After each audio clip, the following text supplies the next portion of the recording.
জামাই সেজে আমি হাজির হয়েছি, কি পাবো লিস্টি করেছি। জামাই এই শাশুড়িমা প্রণাম। নাম করো আমার মা শুনে বাবা শুনে আসো ঘরে আসো বাবা মা ঘরে আয় মা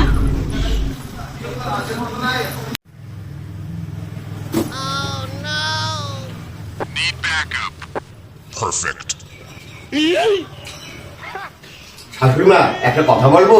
হ্যাঁ বলো বাবা আমি না আপনার জন্য কোনো গিফট আনিনি।